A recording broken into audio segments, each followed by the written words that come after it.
ফাঁকা মাঠে গৃহবধূকে নিয়ে গিয়ে ধর্ষণের অভিযোগে গ্রেপ্তার গৃহবধূর প্রাক্তন প্রেমিক সহ আরও ৩। পুলিশ জানিয়েছে, ধৃতদের নাম তরুণ গায়েন, অভিজিৎ পাল, রাজা সাহা ও তপব্রত ঢালে। সূত্রে জানা যায়, গাইঘাটার বাসিন্দা গৃহবধূর সঙ্গে তরুণ গায়েনের বিয়ের আগে থেকেই সম্পর্ক ছিল। এরপর নির্যাতিতার বিয়ে হয়ে যাওয়ার পরও তাদের মধ্যে সেই সম্পর্ক ছিল বলে জানা যায়। এরপর সম্পর্কের টানাপোড়েন হতেই ওই যুবক বন্ধুদের সঙ্গে যোগসাজশ করে গৃহবধূকে দেখা করার নাম করে রাতে ডেকে নিয়ে যায়। এরপর স্বরূপনগর থানার অন্তর্গত এক ফাঁকা মাঠে নিয়ে গিয়ে গণধর্ষণ করে। এরপর নির্যাতিতা মহিলা গাইঘাটা থানাতে অভিযোগ জানালে অভিযুক্তদের গ্রেপ্তার করে পুলিশ। শনিবার সকালে ধৃতদের বনগাঁ মহকুমা আদালতে তোলে পুলিশ। এটা গত 6/5/2025 তারিখে সন্ধ্যে 7টার সময় ঘটনাটা ঘটে। তরুণ গাইন নামে প্রাক্তন প্রেমিক এই ভিকটিম গার্লকে দীর্ঘদিন ধরে সম্পর্ক ছিল।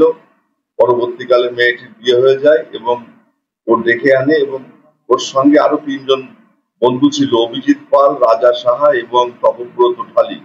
এরা 4 জন মিলে ওই স্বরূপনগর থানার এলাকার মধ্যে একটা ফাঁকা নির্জন জায়গায় মাঠের মধ্যে নিয়ে এসে তাকে পরপর সেপারেট টাইম তাকে ধর্ষণ করে এবং সেই পরিপ্রেক্ষিতে গাইঘাটা থানায় একটা মামলা রুজু হয়।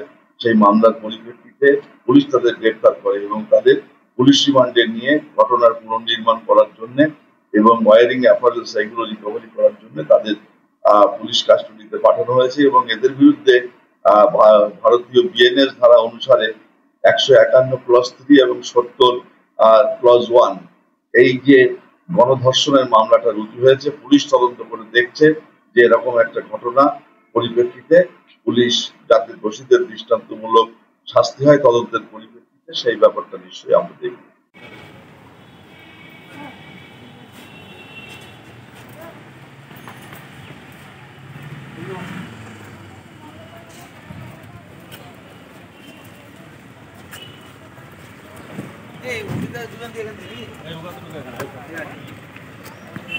মার্ভেলাস কম্বাইন্ড কোচিং সেন্টার, বকচোরা, নহাটার মোড় ও বনগাঁও ব্রাঞ্চ সরকারি চাকরির জগতে সেরা কোচিং সেন্টার, যেখানে বিভিন্ন চাকরির পরীক্ষার কোচিং দেওয়া হয়, যেমন Paschimbanga police, Kolkata police, rail, excise constable, RPF, SSD, GD, PSC বিভিন্ন চাকরির কোচিং দেওয়া হয়। যোগাযোগ নাম্বার 6295344142। এখনো পর্যন্ত এখান থেকে 160 জন ছেলে মেয়ে তারও বেশি সফল হয়েছে। টিচার প্রভাস ঘোষ।